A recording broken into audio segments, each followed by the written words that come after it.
YAK Bombad.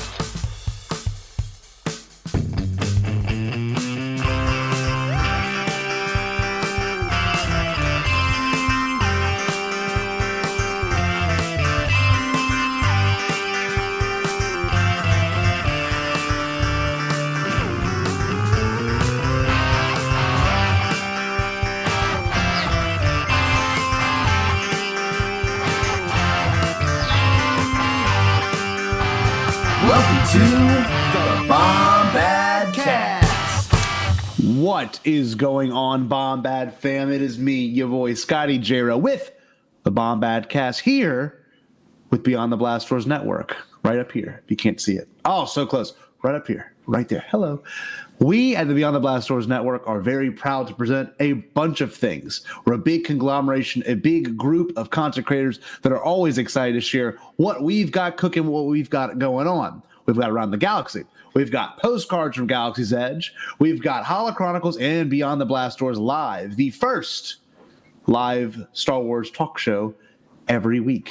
And in addition, if you are catching us this Saturday, you had just watched Bounty Hunting the night before on Friday night, and I may or may not be there. We'll see. But I'll tell you this much. We've got all kinds of great stuff in the works, and if you want the intel, the scoop, and all the special deets on it, join our Patreon page. It's going to be, I believe, Beyond the Blast Doors, or let me see, Patreon. Maybe my guest might help me. I think it's the bottom of my show notes. Let's see, where is it at? Oh yeah, it's patreon.com/Beyond the Blast Doors. If you want to, I guess, aid in our content creating, we are more than welcome to take your money and use it and distribute it amongst the whole entire podcast network. But with all that being said, remember, you can always find all your new Star Wars news and updates also at beyondtheblastdoors.com. Before we go any further, I need to tell you this, my listener, that our friend, the Ewok man, Jerry Cable, will not be joining us, but that's okay, because I got another bearded man. Yes, he is also a part of the network. And this man right here, he told me earlier he has a Hoth fetish. And we're not talking about Hoth. We're talking about something a little bit different. This guy also has a toy fetish, but not... Anyway, this guy is the one and only Andy Lemiere. His first time on the Bombadcast. He's from the Holochronicles. What's going on, big boy? Thank you for having me. Yeah, you better clarify the toy fetish thing. I don't know. I don't know if that's how I promote what I do. Oh, okay. Well, he likes short and stubby toys with movable heads, and he also likes really long and toys that go by the name Black Series. So he's a big toy Saber-esque. Yes, and he loves a good Force effects saber. So that I do. That's how we do it. Anyway, let's clear your name. Let's stop slandering your podcast and everything. Andy, what's going on, dude? Hey, I'm glad to be here. It's my first chance to be on the Bombadcast. I think. Yeah, I don't think Josh has either. Am I correct in saying that? So you are the OG. Look at him. I'm dipping my toe in the Bombadcast here, and I wish Jerry could be here to join us, but I'm happy to fill in. Yes. In his absence. I mean, if you hadn't said anything, I wonder if anyone would have noticed. Because could you imagine so much the whole show not stated about it at all? I was Jerry, what do you think of that? You know, and you got to do your Jerry voice, but I don't know if you have that worked out yet. Yeah. Yeah, I haven't practiced that one yet. Yeah, well, it's in the books then. It's in the books. No, Andy, look, before we get into this whole conversation discussion, kind of plug your show, because I'm sure if you've listened to Bombadcast, you've definitely listened to Holochronicles. Hopefully, I would be safe to assume that. But if someone hasn't yet and wants to make the leap over, pretty much Holochronicles and Bombadcast is a very similar feel, but these guys are much smarter than us. So tell us more about your show. Tell us way more about your show, because the people need to know. So Josh and I do the Holochronicles podcast, and we talk Star Wars toys and collectibles. That's our primary area of focus, our air quotes, our expertise. Yes. And we are both, Josh and I are both collectors of Star Wars stuff, really for about the last 20 years. Whether it's been a little or a lot. But we even have some of our toys from when we were kids. So I wouldn't call us collectors at that stage. We were just kids playing with our toys. Yeah. And then, like, for me, I'm fortunate that my mom keeps everything, right? So all of my toys went up to the attic instead of into a garage sale. And so when I got older, or when I moved out, all my stuff went with me. And that included things when I was a kid, which also includes like clothes, baby clothes and stuff for whenever I would have kids someday, which I do now. But, it's all that stuff went with me once I moved out of the house and got my own place. And that included my toys. And I really had we weren't a big TV watching family. We didn't have video games. We didn't have any like Atari consoles or Commodore 64s or even the original NES or anything. Yeah. So we played with our toys, and that was usually outside. Yeah. So whether it was Star Wars or G.I. Joe, those were kind of the things me and my brothers were into. We played with our toys. Like that was our fun time. That was our free time. And so I think, a lot of people my age especially kind of had that same feeling growing up where you were outside a lot. And we live out in the woods too. So it's not like we had neighbor kids to play with. We had to use our imagination with the toys that we had to create our fun time. And I think that's why Josh and I have such a strong connection to Star Wars. Josh was big into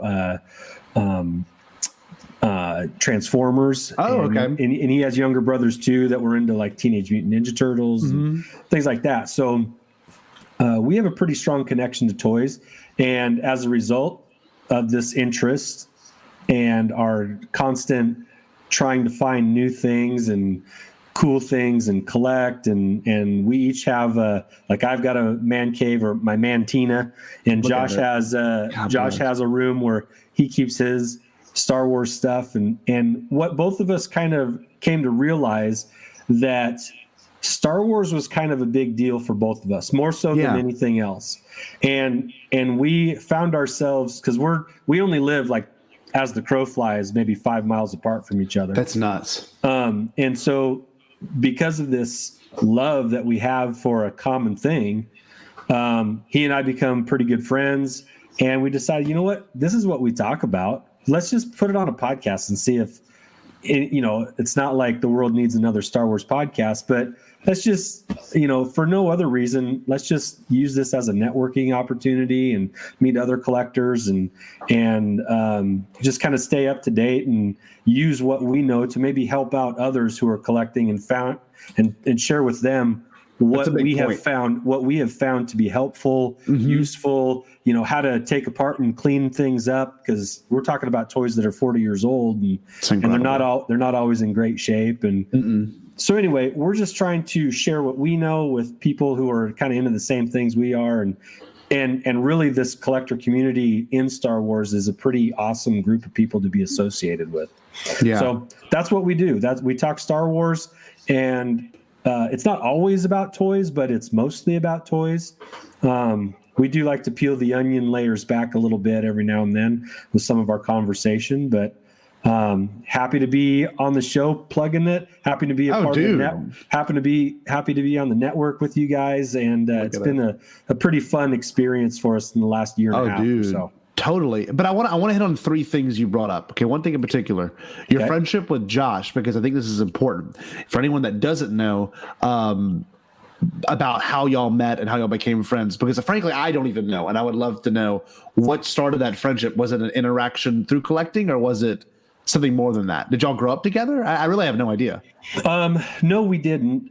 Josh isn't originally from this area, but we had, and this was probably late 90s, we had some mutual friends. And so actually early 2000s probably. We had some mutual friends, and I knew who Josh was through a couple of buddies of mine who happened to work with him.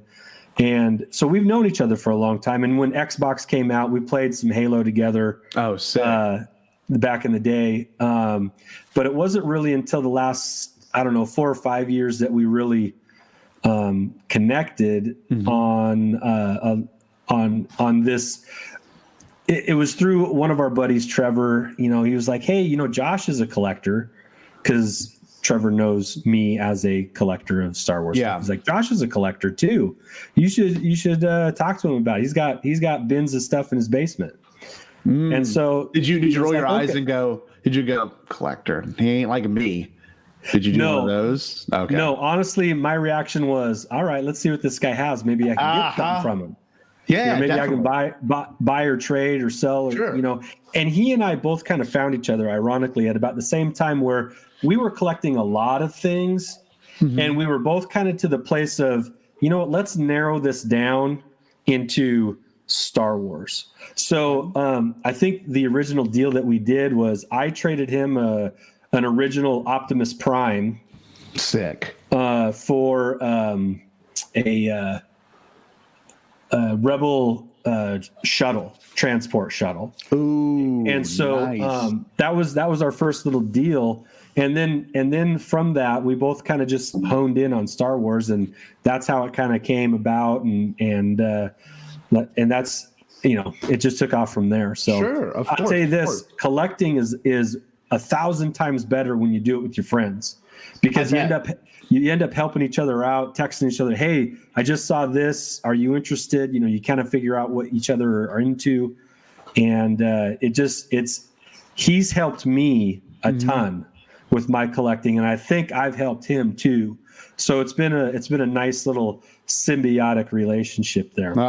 So you are a Force user and he's your midichlorians. It's exactly what it is. Or he is the Gungan to my Nabooian. There we go. People. So it's like, It's kind of a. No, I was going to say, it's kind of a cool thing that you found a friend like this, you know, like, to me, Star Wars has always been a friend that's like, when I find friends in Star Wars, it's like this weird thing where it feels so permanent, you know? And then, you know, for collecting is so niche. The fact that it was both Star Wars and collecting, and then your other interests that probably came from the later early 80s, you know, it's really kind of incredible. I don't know. And then towards the late 90s with all the big, I guess, trends then as well. Yeah, and weirdly, Josh and I are a week apart in age. No way. So we really did kind of grow up with the same kind of experiences and same, you know, likes with our, you know, what we watched, you know. Sure. You know, like we'd come home after school and we'd both watch G.I. Joe. He was doing it in California. I was doing it in Washington, but you know. So we have a lot of shared experiences, both of us, and maybe this is a good segue into our topic today. Sure. But for both of us, our very first movie that we saw, our very first Star Wars movie that we saw in theaters was Return of the Jedi. So we were both, you know, about 6 years old when that came out, and that, for me, I think that was the actual second movie I ever saw in a theater. The first awesome. being E.T. the Extraterrestrial. Of course. 82. And that was in 82. Yeah. Return of the Jedi is in 83, which I love how that there's some connective tissue between those two movies. Oh, yeah. Right? In its own weird way. Like those two movies can actually exist in the same universe in canon. Yes. Because that'd be incredible. Ewoks were seen in the prequels. Yes. Or not Ewoks, but ETs. ETs were. Yes, they were in the Senate chamber. Yeah, and there was in a scene, in the Halloween scene with ET, there was a Yoda walking around, and ET was like, you know, he couldn't stop staring at him, like as though he had seen one before. So awesome. Hey, that could be a whole Bombadcast topic in general. We'll have you on for, Andy. Oh yeah, Lord. there's Easter eggs galore. Oh, of course. In those 80s movies. So well, it's weird because I don't know. It seems like when people refer to the original trilogy, the black sheep for some reason is always Return of the Jedi, or it's someone's favorite. For me, my favorite OT movie is always going to be Return of the Jedi, just because for what it means to me.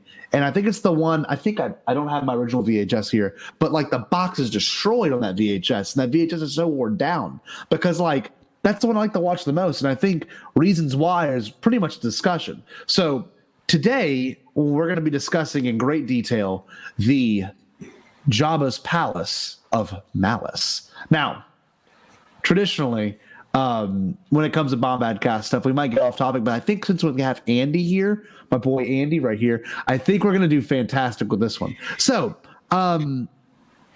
when I wrote these show notes earlier, I thought, why did I choose Andy for this? And it kind of dawned on me, okay?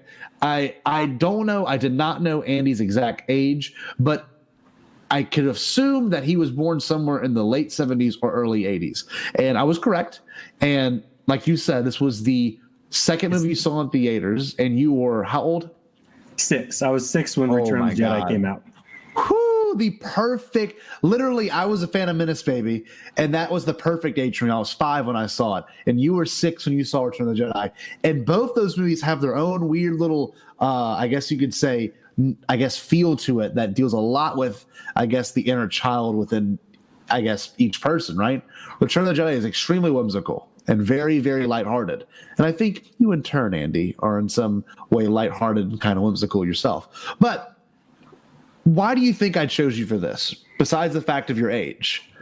Well, I think the age is like you said, it was the sweet spot, right? Perfect. The George Lucas sweet spot. I was the right age to enjoy everything about that movie. Yep. I was not bummed by Ewoks, right? No. That they looked, like hollow-eyed murder bears, I loved the Ewoks. I loved that at walking out of the theater, I was on a high, right? The good guys won. The bad guys were defeated. Yep. Maybe Darth Vader wasn't the complete bad guy. Like maybe he was only like 90% bad. Yeah. And you felt a little bad for Luke upon, spoiler alert, finding out that Vader was his dad and that he ended up making a sacrifice for him. Yep.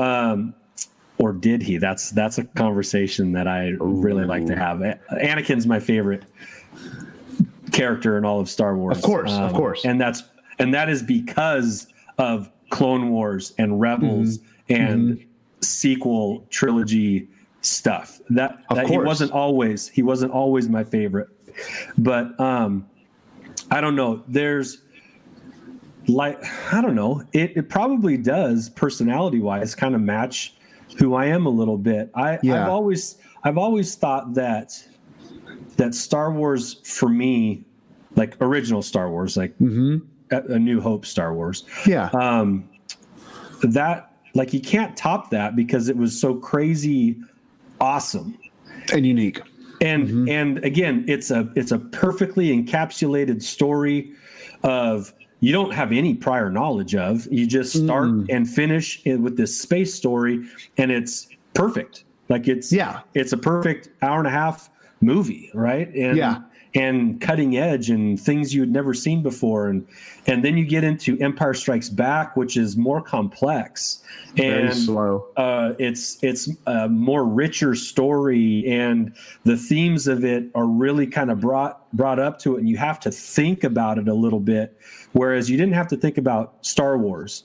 And so it was a richer experience, and it took a while for people to kind of like get on board with, what do you mean it ended on a cliffhanger? Like, what? Like, I have to wait 3 years until I get the resolution. I couldn't imagine that.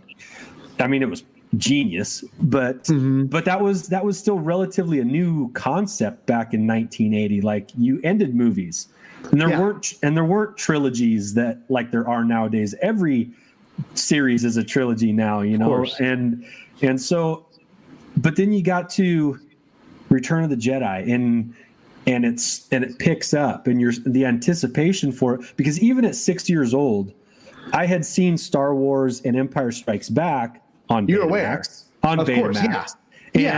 And I'm definitely aware of what's going on. I didn't walk into it as a fresh Star Wars experience. Of course.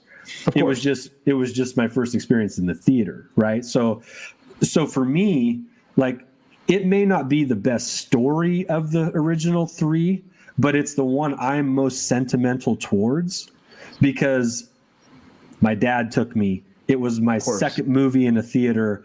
I came out of the theater like air lightsaber and everything, and So awesome. feeling like on a super high note. And I wanted to see it again immediately, you know. So Of course. So my nostalgia towards it isn't any higher than any movie that I've ever seen. So that's why, I mean, it resonates with me. It's not maybe the best one. It's not the most cutting edge one. It's not, you know, whatever your qualifiers for ranking movies are. Sure. It might be in the top 5 for me. It's in the top 5 for me. But it's the one I'm most nostalgic towards. Dude, and I think it's the one I return to the most as well. You know, for all the same sentiments, there's something about the beats of this movie that no other Star Wars movie has. You know, you don't, I mean, of course, A New Hope's kind of a slow burn now. Empire is definitely this one that like requires focus. But this one you really can put on and enjoy in passing because each sequence in this movie is super memorable. And I don't know, to me, this is where Star Wars kind of got its formula, right? For like true formula. Like this is where kind of most movies take place in certain aspects and the stories hit certain beats now that I think were all based on Return of the Jedi, you know? And I think it's important to also bring up the fact that not only were you a kid during all this, but the marketing for this movie alone. I mean, all the marketing I see for old Star Wars stuff, I mean, obviously, a lot of it's the 70s Kenner's toy. Then I see some 80s, like the Empire Strikes Back cups and stuff that I randomly see. But pretty much everything following it, Return of the Jedi was just like this. Like, you see the blankets still. You see all the bedspread stuff. At least that's what I see. You see, like, all the toy masks. You see all kinds of crazy stuff just from this one movie alone. And I think that also might be a part of it, is that it probably encapsulated everything for you as a kid. You know, it was your Phantom Menace, because you know the Phantom Menace marketing was just like everywhere. Nuts. Yeah, it was nuts. I'd imagine, you know, Return was the same exact way for you.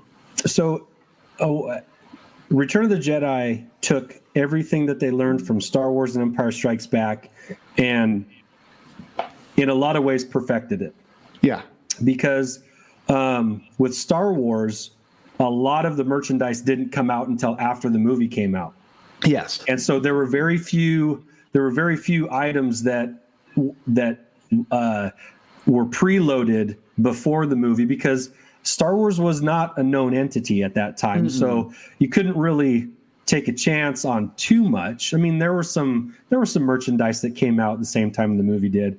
But as far as like figures and vehicles and play sets and stuff, like that was more post movie. Now, yes. Star Wars was in theaters for 3 years. Yes. All right. So it was out maybe longer, 4 years. It was out a long time because it didn't have a nationally wide release. Because again, space opera, you know, what is this stuff? We've never seen anything like this before. So people were cautiously observant with it. Yes. And then once it took its foothold in popular culture, then then they put Star Wars on everything. Of course. Toothbrushes, lunch pails, you know, combs, mugs and cups and then all the toys, of course.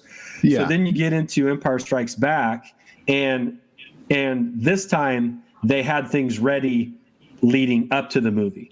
It's ready to drop. Yeah. Yeah. But even still at that point, it was so popular that they were like, well, what else can we do? Well, let's make the mini rigs because they weren't necessarily on screen, but they're small and easily, you know, they're cheap, you know, they weren't expensive toys and it's still got the Star Wars brand and kids will love them. And so like, even then they were still trying to come up with things, after the movie came out that were like, you know, we're printing money with this stuff. What more can we do? And then by the time Return of the Jedi came out, that's when everything was, to me, that's when they were the most organized and planned out, peaked with all of their merchandising. And, you know, they were releasing Return of the Jedi merchandise 2 years after the movie had come out. Now, granted, in 1985, it was on the downhill. Sure. Because G.I. Joe had really taken off. It was more articulated, figures.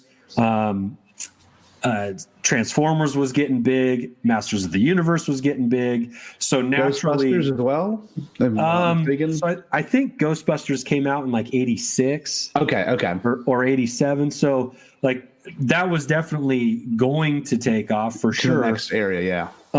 But Star Wars was on the way out, but they were still coming out with things, and that just kind of leads to like it was still out there, it was still in the pop atmosphere, and so crazy. The fact that they were still making and get this too, Scotty, like they were still coming out with the original Star Wars and Empire Strikes Back figures and toys, but just slapping a Return of the Jedi logo on it. No way. And they were selling it. Well, I got some examples here. All right, let's see it. Oh, fantastic. Look, guys, we get a talent show. So this was an Empire Strikes Back figure, but they just slap a Return of the Jedi logo on it. And at that time, Star Wars collecting wasn't a huge thing, but this is what we call repacking, nowadays, and Black Series does it all the time. They put a figure that they've already come out with in a different kind of box, and people complain about it, like, hey, that's the same figure that I got 2 other times. It's just in a different box. But this is the original repack. They did this with Star Wars figures and Empire Strikes Back, and all they did was put a Return of the Jedi logo on it. Genius. And they were still selling because people still wanted these figures. They weren't keeping them to keep them in on the card necessarily. They were getting them so that they could play with them still. That's nuts. So they were still wildly popular. And they were making a ton of money on it. There's like, I don't know, there's some ridiculous amount of, there's like over 100 million Star Wars figures that were purchased from 78 to 85. Like it's more than that though. It's over 100 million. There's so on the one hand, a lot of Star Wars figures are pretty common. You can get them pretty cheap. But to find them in good shape, like people played with these toys, man. Of course. That's why the weapons and the lightsabers are gone. Are gone, yeah. They're the first things to go. They're little dinky things. They're tiny, yeah. But anyway, to kind of wrap up the point here, Return of the Jedi hit the ground running with its merch. They were organized. They had a plan. They were everywhere, and they were still gaining of Star Wars and Empire Strikes Back merch. So it was perfect.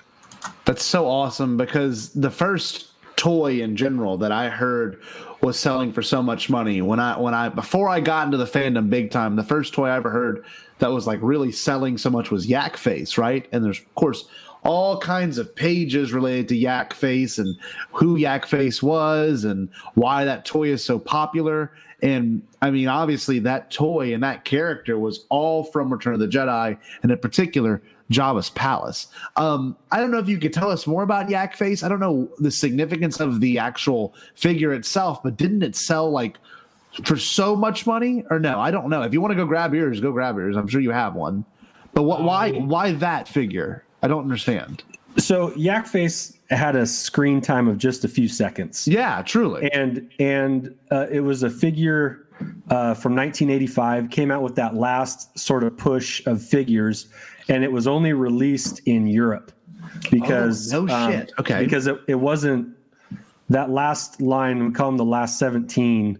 The last 17 figures that came out weren't super popular. There was actually a lot of Jabba Palace figures in that group, and very few of them had much screen time, so they were kind of obscure and weren't super popular. He was kind of weird looking, and so as a result, they weren't super popular, and so they didn't sell a ton. And if you wanted a YAK FACE, you had to get them from the UK or Germany, or somewhere like that, and so not a lot came over. And as a result, now they're one of the most collectible figures you can have in a collection.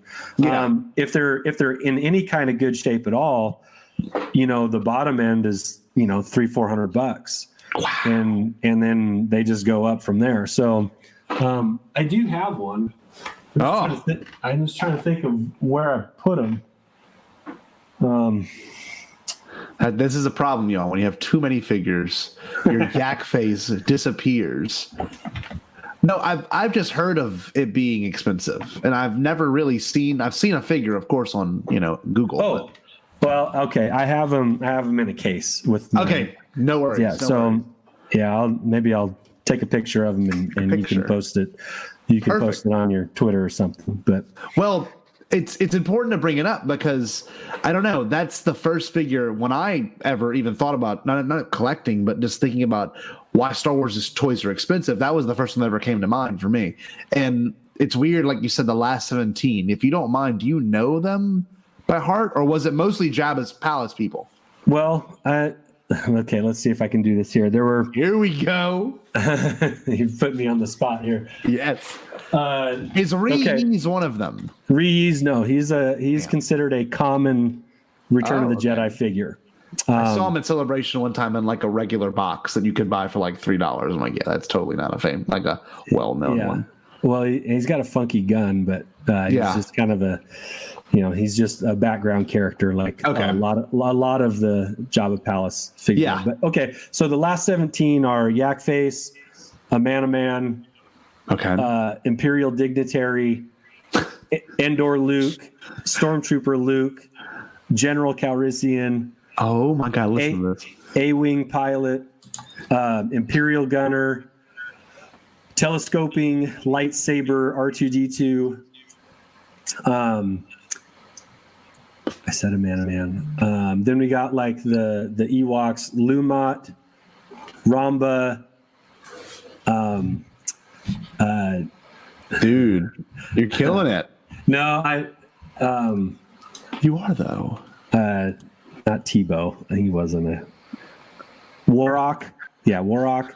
Paplu. Those are the Ewoks. Good. Got them out of the way. A Han Solo and Carbonite. Wow. Let's see. I'm trying to think of weapons because those are the really spendy things. Barada. I think I'm getting close. Are you keeping track of how many I said? Because I think you have gotten to 15, if I'm not mistaken. Okay. Maybe you did. Maybe you did all of them. I don't know. Do you have them on a shelf over there? Like I do, but I can't really see them. That's the trouble. I'm trying to look, but I can't see them. But yeah, I do have all of them in a in a little case that it's actually a football display case. Yeah. That I put little tiers on so you could kind of see them all there. But sure. Yeah. Anyway, that's next level, dude. I'm not gonna lie. Well, I'm pretty impressed right now. They're really cool and tough to get, so I want to take care of them. Of course. Well, I don't know. So I think we haven't really said it straight up, but Jabba's palace was perfect in terms of marketing.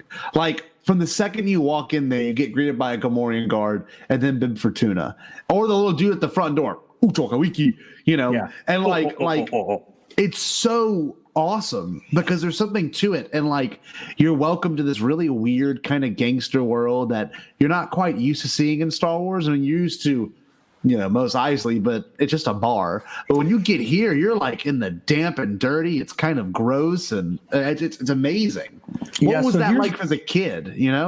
Well, okay, so here's why I think it worked, and it worked for everybody, right? Like Endor didn't work for everybody because of the Ewoks at the time, but the Jabba's palace thing works because it was back on Tatooine, a familiar place. The first time in Star Wars, we went back to some place that we were before. Yes. Right? And it was Luke's home, ironically. And it involved Jabba the Hutt, who was mentioned in Star Wars. Yes. And so we know this Jabba as a character.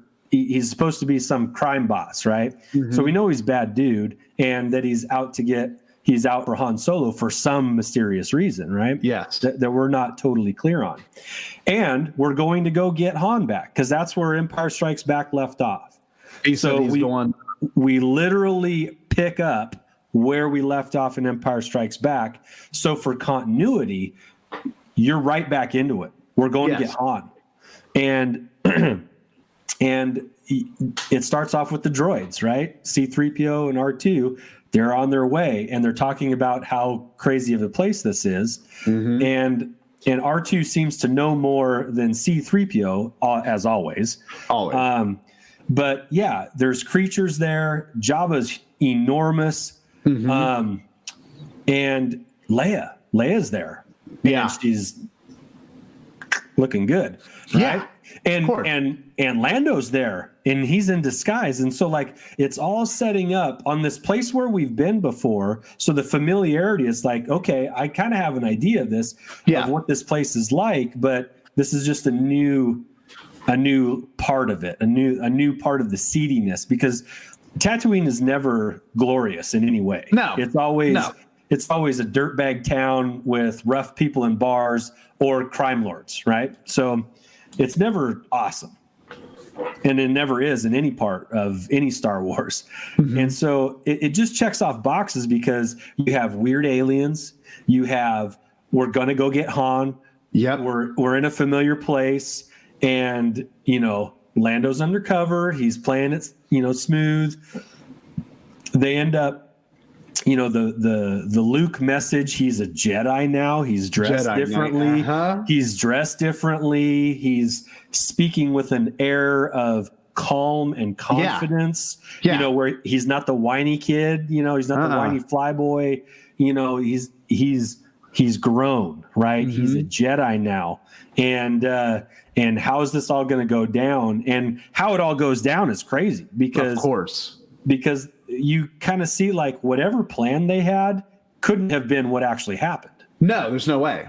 So it's a bit chaotic, and the Sarlacc pit was just awesome. Oh, dude, an epic moment. Moment. And he fights a Rancor, and that's pretty cool. And I don't know, the puppeteering and costuming is peak at Jabba's palace. Of course. And there's a lot to this that's really layered, There's a lot of atmosphere building. I think this is the first time. I think Cloud City was a really good, and Hoth were really good establishing things, and obviously the Death Star in the first Star Wars. But like this is the one where it really went full George in terms of like all the anthropology, like, he's got an assistant who can't speak the language to communicate, so he needs a droid. And Jabba's this huge dude. He's got a funny, talking monkey dude at his leg, and then he's got all these people that gather around him, and probably, they probably have some sort of, bong circle or something that they all hang out and, chill with. They got dancers and musicians. Smoking the hookah, yeah. There's definitely a vibe to the place. Yes, and like you instantly, and at least for me, I instantly think of like a really, well, at least maybe it's from my phone. I think of like a really damp and dirty New Orleans bar. It's just like this place that we used to go to called Siberia.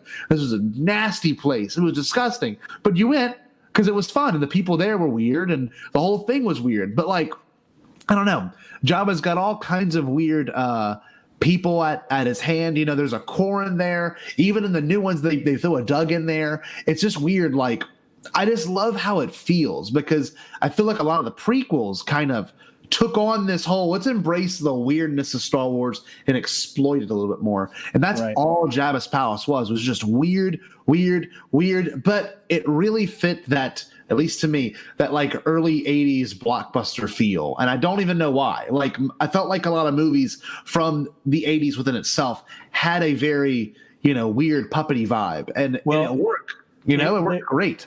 And this is where they got to really play with that, because you could have taken a lot of the Jabba Palace background characters and put them in Labyrinth, and it would have been seamless, right? Oh, of course. Or Dark Crystal, original Dark Crystal, and so that was definitely like how far can we push this stuff? Oh, of course.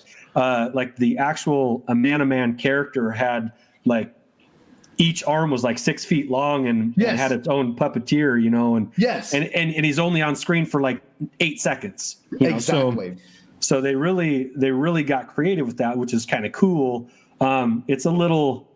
Some of it's a little hokey looking now, sure, but at the time it was like, whoa, man, these are like some crazy. Exactly, and they didn't just cantina it; they made new aliens for it too. Most people don't realize that. I think the only returning one is a Rhodian, right? You see one Rhodian in the background, but I'm pretty sure Quarrens were new. I'm pretty sure a Malastarian was new. Who else? There was Gomorian guards, obviously. Bib Fortuna, the Twi'leks. Those are all thrown in there. How crazy is that?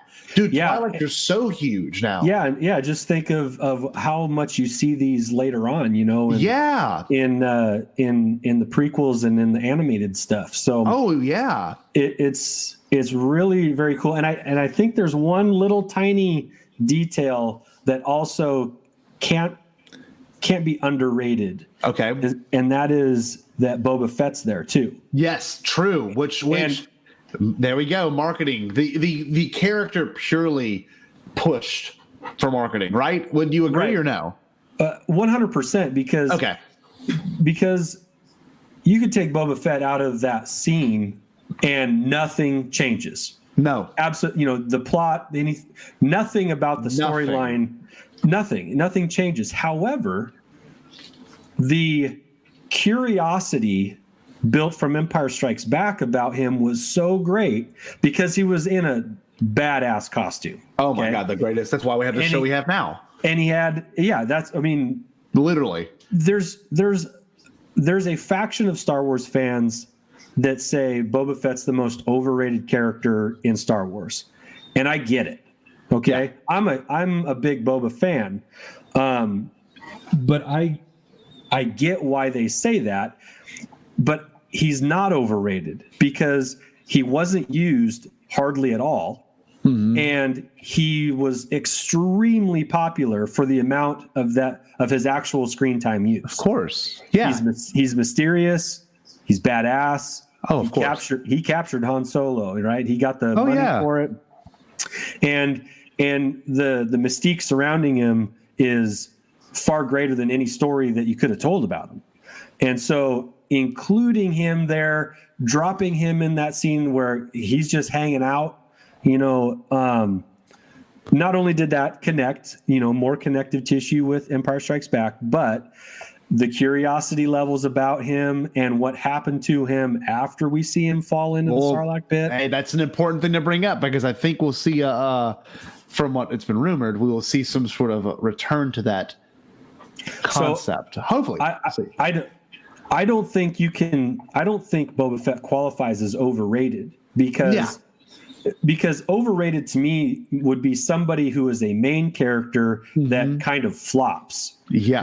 Like there's also a faction of Star Wars fans that would say Kylo Ren is just a JV version of Anakin and he's super overrated. Right? Not the case. Right. Not my opinion, but there's a faction that say that. Like it's just a lesser version of Anakin Skywalker. Same with Phasma though. Same with Phasma. Oh yeah. Real. Same with Phasma. Like wasn't used to their full potential. Yeah. Like didn't meet up with the expectation. Mm-hmm. And that's a whole nother Star Wars problem in itself, not meeting expectations. But yes. Which is it's a dumb thing, but it's a real thing in this fandom. But I don't think we could have used Boba Fett more. We didn't need more Boba Fett. He was on screen for the perfect amount of time and moved the plot along for what he was needed for, and then that was it. He was gone. Yep, gone. But because he looked cool and was mysterious, there was a lot of fan support behind him. And so dropping him into Jabba's palace was a perfect move. Genius. I mean, he wasn't there very long. He was in the background just like all these other aliens, and he died an unceremonious death. Yep. But the story, the headcanon people have, and even the fan fiction, like the 90s was a blooming harvest of Star Wars stories that some were pretty crazy, but a few included Boba Fett. And, we got a little bit more story from, anyway, I could go on about Boba for a while. No. It's important to bring up because this whole Jabba's palace thing kind of brought him back to the forefront. And I think later when we look back at this conversation that you and I just had, and maybe even in terms of Return of the Jedi, I think we're going to see a return of either that character or maybe an aesthetic of that character that's been long lost, and I think it'll be stated, what happened to him, where did he go? He even could be, not even just the Mandalorian, it could be a book as well. Yeah. But anyway. Well, when we got young Boba in the prequels and we got teenage Boba in Clone Wars. Yes. And so it's like, we've been getting little bits and pieces. Yeah. But for him to be in Return of the Jedi was pure fan service. Of course. But it worked. And it worked. It worked great. It worked great. And I think it's a respectful thing to bring up because, same with like characters like Sly Snoodles, like what a weird that character wouldn't have fit anywhere else but that moment. And I think that was the point of Jabba's palace is like, let's get as crazy as we can. Everything from a laughing monkey lizard to Max Rebo with a big blue elephant. So it's just like, it's just balls to the wall crazy, right? And one thing I think has to be brought up because you are a fan that watched it originally in the theaters, mind you, and I'm a fan that watched the I wish I had it near me, the THX. I do actually the THX box set version of it, right? So I am a purist, and I will only watch this version of it or the Harmonies Despecialized because of one thing that was let me get it out. My preferred viewing, and of course the shirt from the Step Brothers film, a classic. But this is the only one I watch, or the Harmonies Despecialized, because I love Jabba's Palace, but I cannot stand. And if Jerry was on here, he would have rebutted and lost his mind. I cannot stand the new stuff. I really can't. I was watching Jabba's Palace today to talk about this at work, all my off hour, Andy, and I'm watching it, and I cringe every time Jedi Rocks comes on and he's like doing that harmonica song that's not in this version. It's right. So bad. What do you think? Because you saw both. I know you went to see it again. So let me ask you a side question here first. Size Snoodles and the Max Rebo band or the Cantina band? Oh, well, is this going to like twist my thoughts now? I think the Cantina band because of how classic it is. But I do love the song that is in this version of the movie. Okay, I like all four of Jabba's songs. I like the Baroque song that it starts off with when you walk into Jabba's palace. It's like this weird like almost waltz kind of thing on like an electric synth. I love that. But sorry to derail you, but what was your point with that, or what's your answer? I was just gonna say, like, if you're gonna go hang out at a bar, which band do you want playing? Oh, well, I would probably see Max Rebo. Not Max Rebo. Sorry, Cantina. Figrin Day and the Modal Nose. Yeah. I think I go Max Rebo. A little more funky. Yeah, but original. We don't need the backup singers and good. And thank God. And the what's the guy with the harmonica? What's his name again? Oh, I don't know the guy with the harmonica, but the guy that has three uvulas is Zhao Yaoza. That's Jerry's best friend. Yeah, Zhao Yaoza's the one. Zhao Yaoza. Wow. Yeah. I appreciate his musical abilities. I just don't need him. Yes, I agree. God, Jerry's gonna be so pissed when he hears this. Oh man, it's like Muse was fine when it was just a 3-piece band.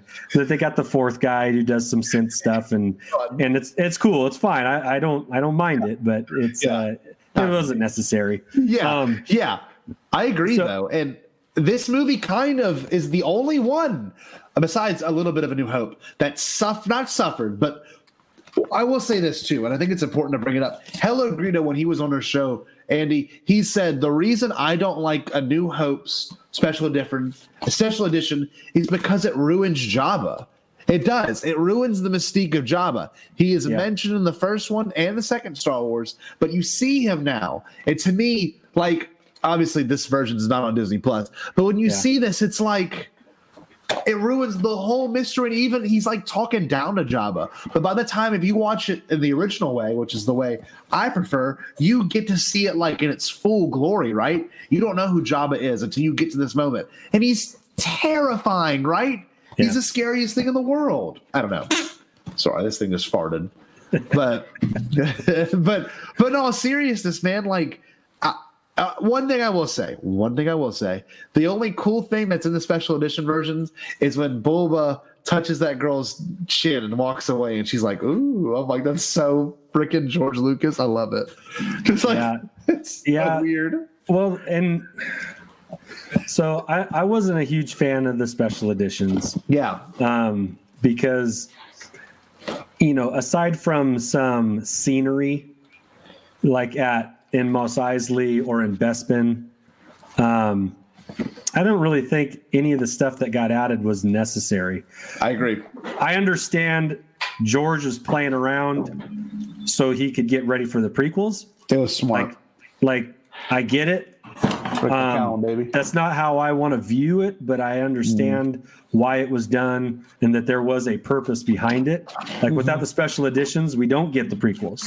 You're right. Because he's playing around. That's his sandbox. So he gets to play with it, and you know that's fine. But when I went to college, I took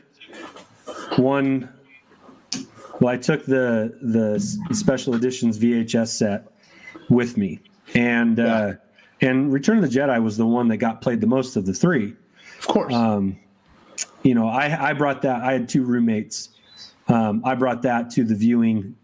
We had a little, like a 15-inch television with the nice VCR built in. You know, built in, yeah. And we'd play Super Nintendo on it, and every night we would go to sleep to a movie. That's awesome. My contribution was the Star Wars trilogy.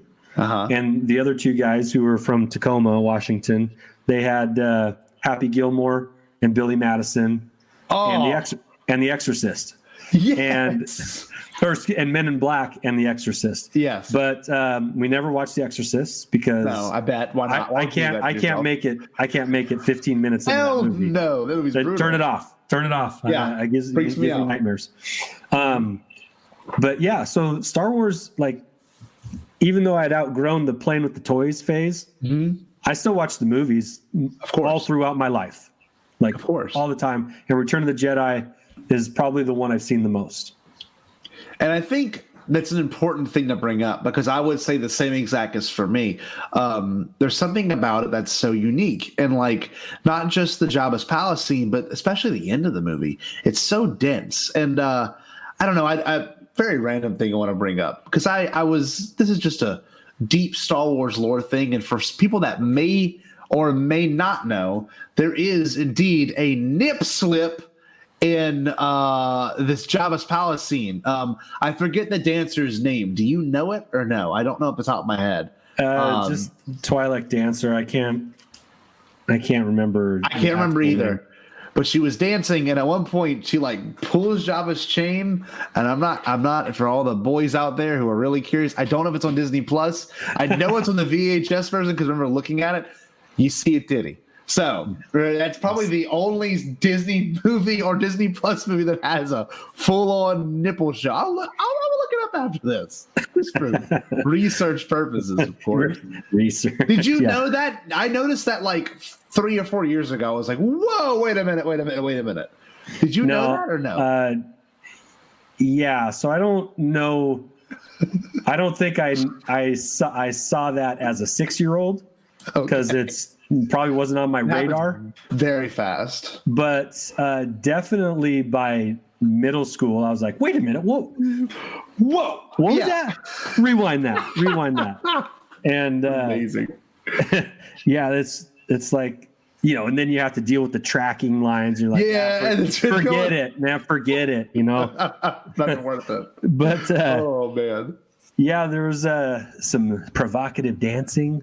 You know, and the costuming's a little risque. I'd imagine for a 6-year-old, it was probably pretty well. I mean, that's just fishnet. And it's not. Yeah, it's not like material. Well, like Leia's whole thing. I mean, like I remember being a kid watching that, and being like, what? This is not real, you know? But it must be warm there. Yes, but that's exactly what George thought. It's a hot environment, you know. Hey, and Fortuna's got this whole outfit on. I had another side question for you. Okay, what's up? When Jedi Luke makes his entrance into Jabba's palace, and he gives the Gamorrean guards, you back to that wall, back to that wall, Yeah. and they're being force choked. Yeah. Right, which we know as a dark side force ability. Yeah. Up to this point, do you think he just incapacitates them, or they actually choke out and die? I think it's incapacitates, and it's almost to me like they do reach to the throat, but I don't think it's in terms. I think it's like a way of telling them to back off, maybe, without like. Yeah, I don't think he totally it's unresolved. We don't actually know. We don't know. We don't know. It's kind of weird. And what we do know about, Luke was a very strong force user, and but like you don't see Jedi using that move. Oh no, never. And it's like the Force lightning. You don't see Jedi using Force lightning. You see them combat Force lightning. Mace Windu and Yoda, they were able to combat Force lightning, but they never used it themselves. That was considered dark side, Sith power. And so was Force choking. But yes. So, I mean, this is something that we kind of edit over time, but Jedi Luke, pretty interesting. He was flexing there. He was showing off. Oh yeah. And he even says in a very Anakin, what we know of Anakin now, in a very Anakin way, in the hologram message to Jabba, I warn you not to underestimate my power. Power. Yes, I agree. That's so a good point. And when we talk about like the arrogance of the Jedi, the downfall of the Jedi, that it became more about power and their ability to wield it than it did became keeping the peace and keeping a balance within themselves. So I don't know, that's easy to point out now that we know a lot more about Star Wars. Sure. But kind of re-editing Luke a little bit, because he didn't really have any example to fall from. No, not at all. He just knew that he could do these things. Yes. And that he was supposed to be the good guy. Yes. But he was dressed in all black. Yep. Which was very Vader. Delusions of grandeur. And, my favorite line. And he was using some Vader ability too. So yes.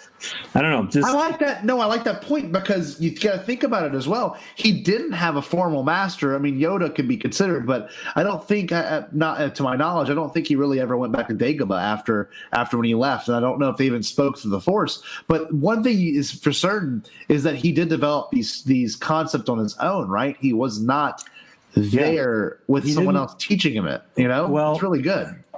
And it's not like, and depending on if you consider the expanded universe canon still or not, but he didn't have holocrons to teach him or the Jedi texts. We know he got them at some point. Yes. But he got those after Return of the Jedi. Yes. He went and sought those out in the time between original and sequel trilogy. So when he was kind of setting up his own new Jedi temple. So I mean, at some point he learned those. He got those books, but for the Jedi Luke that we basically know about him, he was kind of flying on his own there. So of course, and one of the best moments too, if we want to bring it up, especially with Jedi Luke, is I have a 3D printed version of it right here. When this pops out of R2 and he catches it, dog. Talk about one of the greatest moments in all of Star Wars. Like, for real. How amazing is like the build up to done and then cuts to, Lando. Cuts to, it's almost corny now because I was watching it and I'm like, it's such a sick scene though. But and he catches it and he ignites it and he just starts chopping. Oh man. You can't beat that Luke though. Scotty, let me version of Luke. Let me ask. Well, it's the first time we see a full-on Jedi kick Yes. all ass, right? Yes. So that was really cool to see. Just like it was really cool to finally see Vader kick ass in Rogue One. Of course. That was awesome. Same to see difference. Too. But let me ask you this question. Mm-hmm. Have you ever tried jumping off a diving board and grabbing it like Luke did over the Sarlacc pit? I don't think I ever tried that, but I think you did at some point. Of course I did it. Yes. He does. He jumps, pulls back up on it, and then I know I wouldn't be able to like launch myself back up onto it. Yeah. But just trying to turn and catch it, I've never been able to do it. But I mean, it's like everybody's tried to use the Force to turn something on or off. Of course. Like, For me, right along with that, when I was a kid, I'd try and jump off a diving board and grab onto it, just never do it. A big psych out, to the next person in line. Like, I'm not done with the diving board yet. Could you imagine like successfully maneuvering that? I'd be the coolest guy in the pool. Well, one thing I got to bring up too, because another alien species that got some love that is like now a huge one, Hondo Anaka, a Weequay. Weekways are also from Return of the Jedi. They weren't. I don't think they were in the original. And like that species is huge now. Probably one of my favorite alien species if I really think about it. Yeah. And that's a credit to probably Filoni. Smart. Bringing back, you still want to create and bring new things out and have, but at the same time, you can't lose touch with everything because these things already exist. It would make sense that they would still exist. Of course.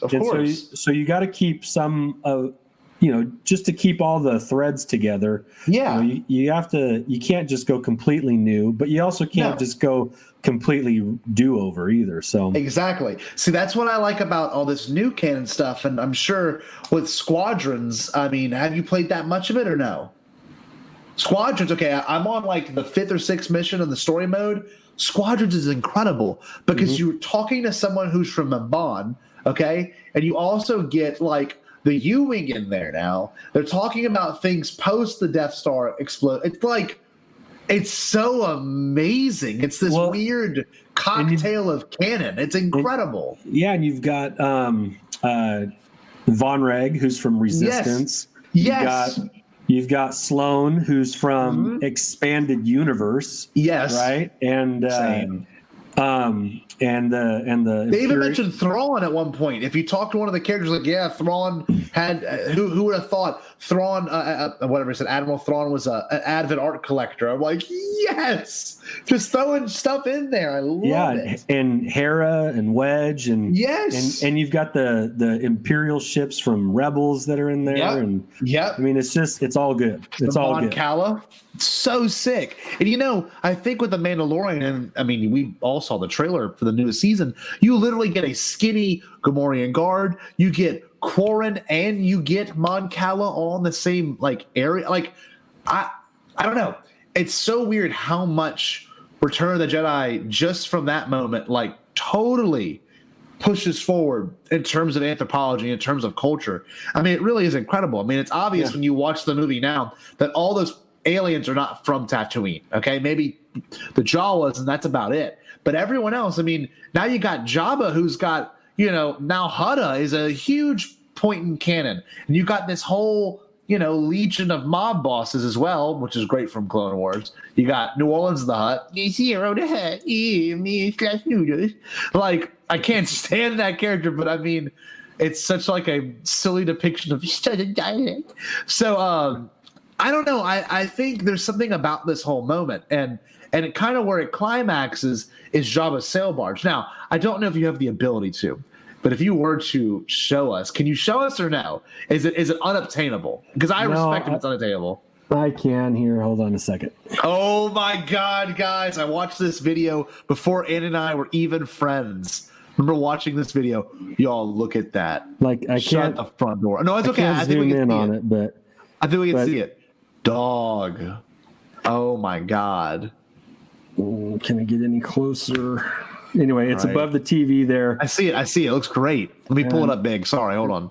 It's not well lit, so I apologize. No, for it's that. okay. But I've got a bunch of the Jabba figures right up there too, and So sick. And the skiff, but yeah, that's it's not a vehicle; it's a playset, man. It's incredible. It is. It's probably was it the biggest one they made in terms of, I guess, new. But did Happy Tree Village, was it this big or no?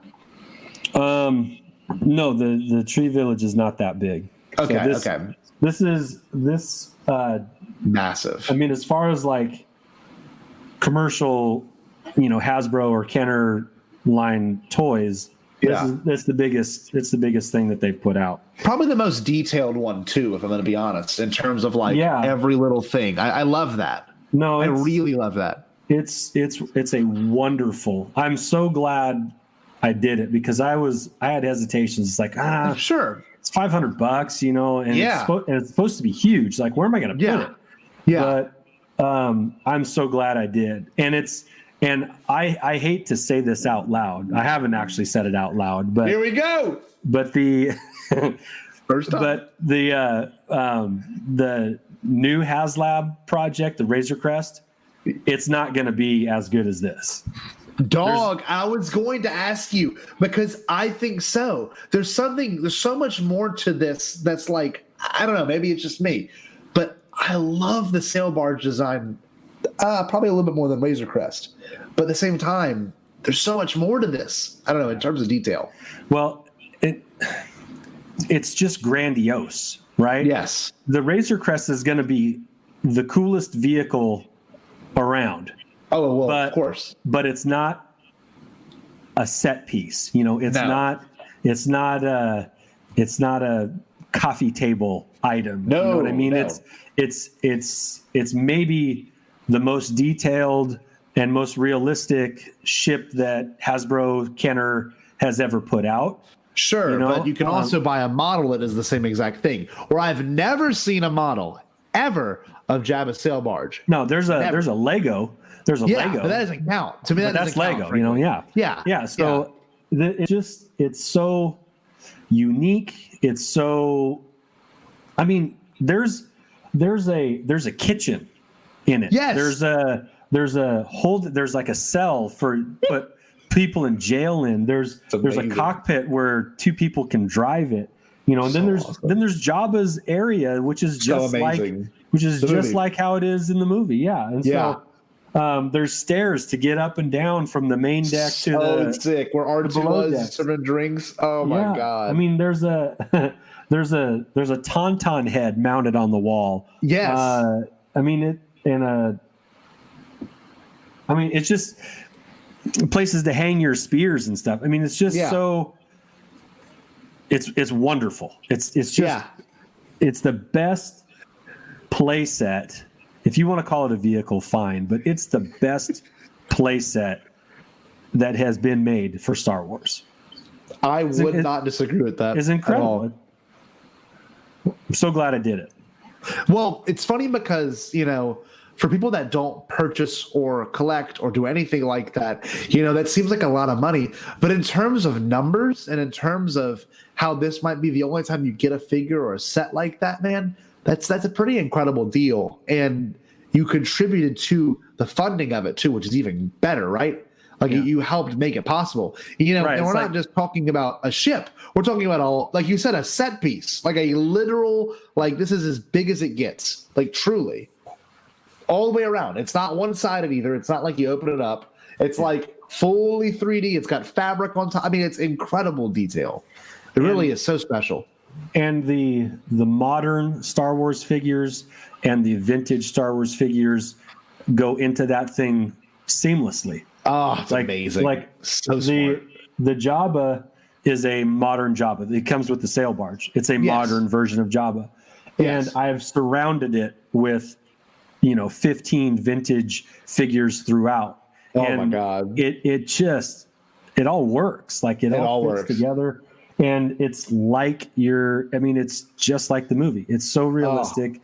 It's to scale. It's the big orange sails on top. Like freaking awesome, man. Oh, I love that. And there's something to that, and I think one way to kind of wrap this up in terms of, what it means to love this movie, there is such a realness to this movie. And like that scene in particular is so real to me, even though I know it's people in costumes. But every time I watch it, the music, the moment, the characters, the acting, the feel of it never feels fake. And to get something like that and hold it in your hand and say, wow, it really is real, is such a profound moment. And I think that's the power of collecting. That's the power of action figures. It's the power of any sort of model making. You get to hold this thing you see on screen, right? And especially this thing. Huge moment. It explodes. It falls across the dudes. It's beautiful. It's such a cool design. I don't know. Can you elaborate more on that for me? Because I know that's probably one huge part of your collecting is the fact that you get to look and own and I guess observe and appreciate this kind of stuff. So with my nostalgia being very high for Return of the Jedi, owning something like that, if HasLab came out and did a project from, the prequels, something involving the prequels, like that would really resonate with you, Scotty. Oh, dude, I would in a heartbeat buy, like literally, like the Boutif Classic. If they had a set piece like that with like a couple of pods, oh, dog.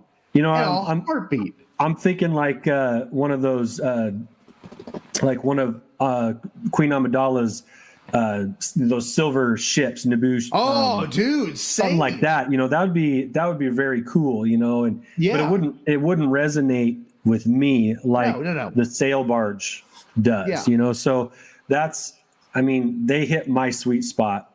I bet they did.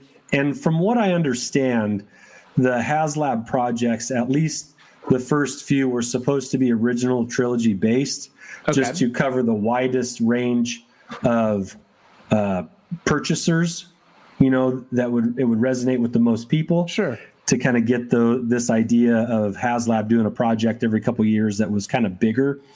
And originally the Razor Crest project was supposed to be a Dagobah play set with X-Wing. Oh, I know that. But, wow. But it got scrapped at the last minute because it wasn't, like in some focus groups, it wasn't like hitting on all cylinders. Interesting. So they knew that the Razor Crest would, and the Razor Crest was actually supposed to be a Galaxy's Edge ship, like they did with the Millennium Falcon. Yeah, recently. That was supposed to be a Galaxy's Edge thing where you could buy in stores or pre-order from. It wasn't. But then they scrapped that and did the HasLab project, which will be a better version of it. But sure. But that's why it's only $350 and not like a higher dollar amount. Yes. You can still get that Millennium Falcon for $400. Yeah. And so the Millennium Falcon is more expensive than the HasLab project, which wasn't the original intent. Yeah. But they needed to come out with the project soon because people were getting impatient. They had deadlines, whatever. Anyway, I rabbit trail. But seeing, okay, I'm going to rabbit trail one more time. Please. When the sail barge blew up, okay, this is my own headcanon. It was over the Sarlacc pit. Was. Right? So I got to think the Sarlacc ate some bits of the sail barge, right? Yeah. And there might have even been large pieces that fall down in there. Inside. Which would make it pretty easy for somebody who fell into the Sarlacc pit. Maybe is able to get out of by climbing on the Sarlacc on some debris. Yeah. So maybe that's where Boba Fett to Cobb Vanth to the Mandalorian, gets its. That's what I want to bring up. If, and I don't want to get anyone's hopes up, but let's see, what's today's date? It says what's today's date, Andy? You're a teacher. We know these things. Today's the 6th. Okay, so exactly 6th. 24 days from this recording, and if I do my math correctly, just about 20 days from when this episode drops, we will be watching a new season of The Mandalorian. Now, who's to say when we're going to go to Tatooine, but we definitely end up at Tatooine. More than likely, we probably will see the return of either this character or the look of this character. But let's say he rides up and he sees the crash sail barge right there. What is going to go through your mind? Are you going to lose your shit? Because I am going to. I'm going to get so excited. But for you, for someone that has an attachment with this Jabba's palace and the sail barge, will you either be like, or you'd be like, oh, please God, don't mess this up? Like, what goes through your mind? Because this is now your child in terms of nostalgia, right? Well, like if pod racing showed up in a Mandalorian thing, I'm gonna lose my mind. But if something like this shows up, you tell me what goes down. Well, I mean, they already did the speeder bike thing. They did, so that was a nice, because I love the speeder bikes. That was just awesome. That sequence was sick. That was so cool.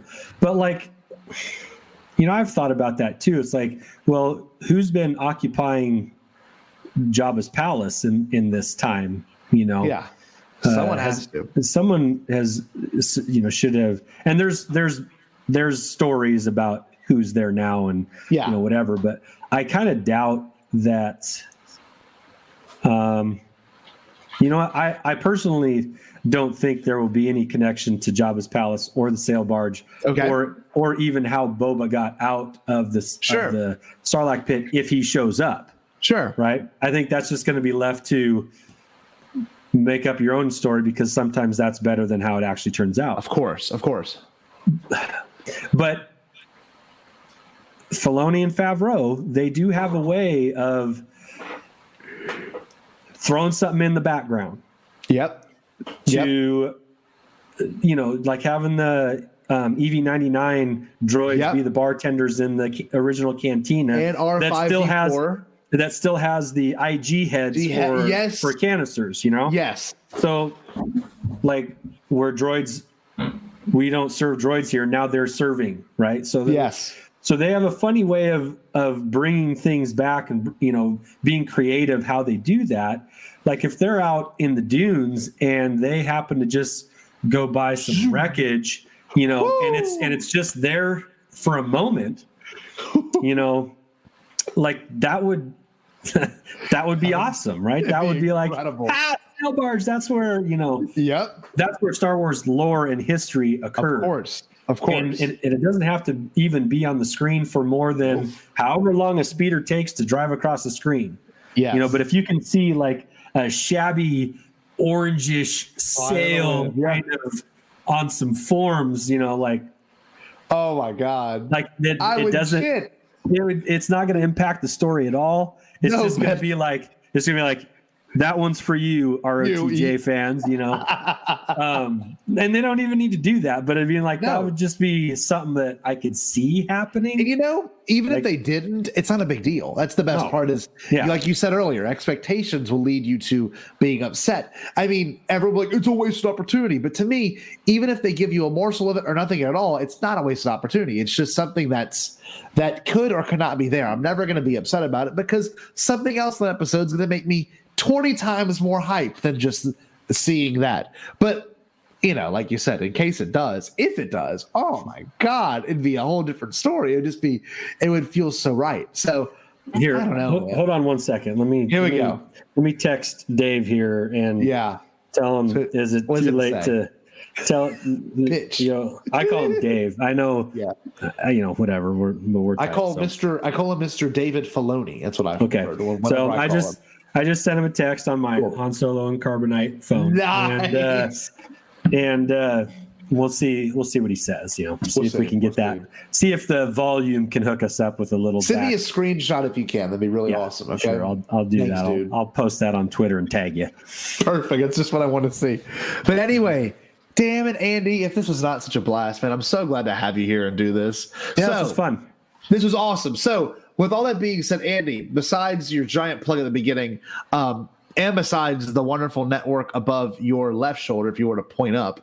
Let's see, can you do it? Left. That's your right. Right? No, wait. Am I wrong? Wait. No, I'm right. Or there's down here. There's one down there. Okay, that one is down there. Okay. Or it could be, let's see if I can get it. Or right here. Or dang it. Or right there. See, we have to leave this to David. Let's be real. All right. We're not the weatherman. But no, Besides the network, dog, what else can you plug about your show and what you do?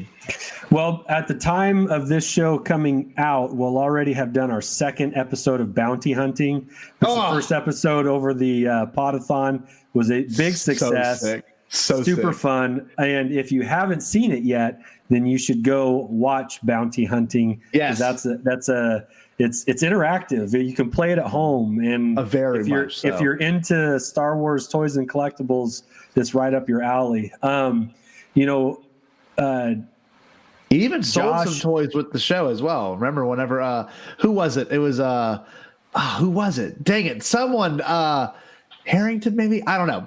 I showed the card of Charles Soule's signed card and they actually went and bought it. So you can get some good finds. Who did that? That's right. Yeah, we did make somebody aware of something that they actually ended up buying. So that was pretty cool. But sometime this month, probably towards the end of the month, Josh is going to be giving away a Black Series snow speeder. Oh, wow. No way. And I think he'll be doing that on David's BTBD Live. And so keep an eye out for that little fun giveaway. It's a very cool item. And Josh's benevolence, we should tip our caps too for that.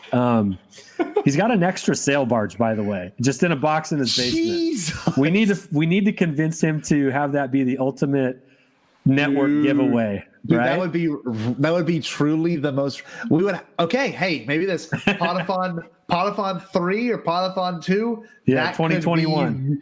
Cool. That could be, and as long as we cross 5,000, so it's just worth the money. 5,000 donations. Hey, we're doing business work right here. Yeah. We're making all these plans for Josh and his stuff. Yeah, so this is great. Man. No, but we took this Monday off on our podcast just to kind of prep for some things this weekend that we're doing. But we are every Monday. We've been going live a lot lately, and I think we'll probably do that. That's pretty fun. But again, for all your latest Star Wars toys and merchandise chat, come see us at Holochronicles on Twitter. I post up every Monday a hashtag show me your collection feature where we feature somebody's Star Wars collection. Sometimes they're vast and take up rooms, and sometimes they're small and take up a shelf, but it's always nice to see what people are into. And they've been a really fun way to connect with other collectors and start conversations, just seeing it's just fun seeing what other people are into, because you can't collect everything. Yeah, right? No, of course. And so Josh and I get to enjoy what other people are into, things that we would never collect ourselves, but we get to appreciate in other people's collections and vice versa. And it's just a really fun community to be a part of.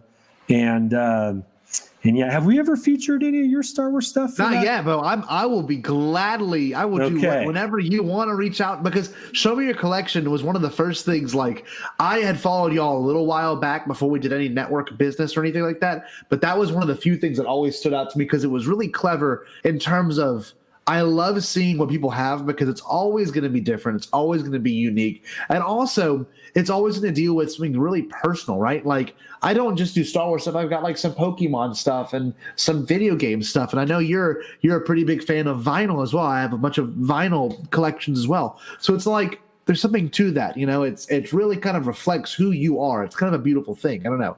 I love Show Me Your Collection. Yeah. Probably my favorite thing y'all do.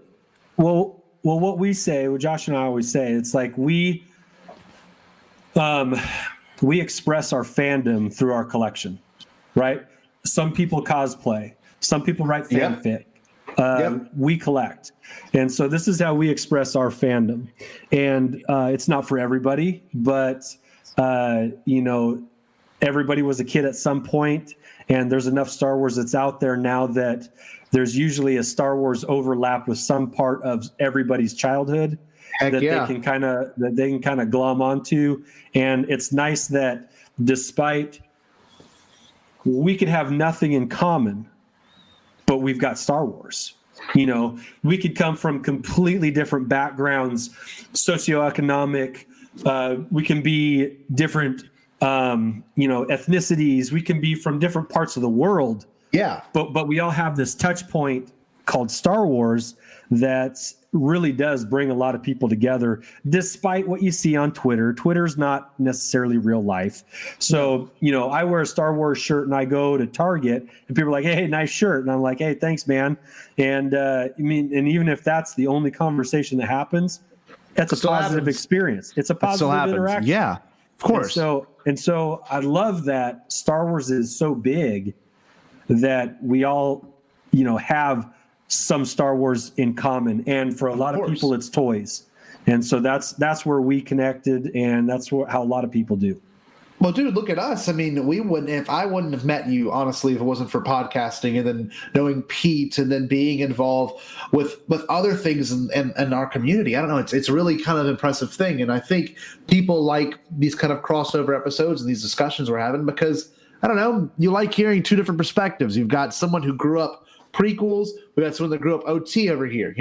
It's just like what I collect is not what you're going to collect. And that's the cool thing is, and what your kids or your kids' friends or your kids' generation's collecting is not going to be anywhere near what we're doing. Okay. No, my son, it's amazing. My son is full Mandalorian Clone Wars.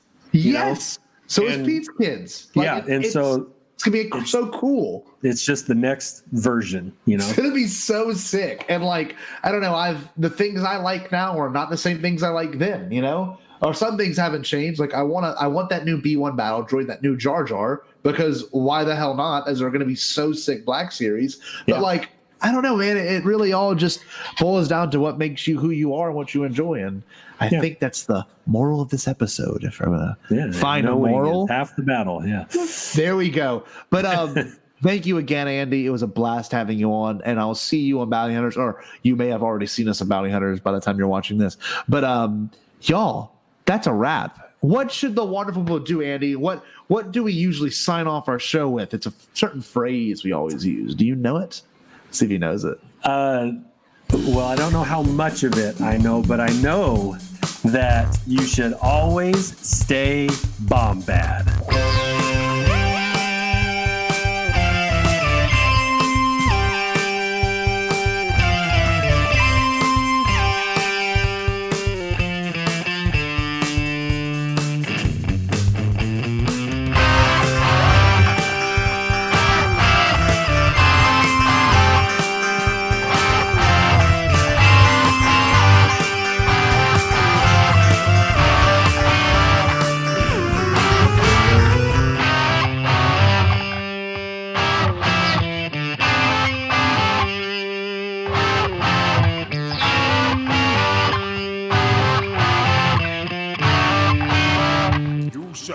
All Bombadcast.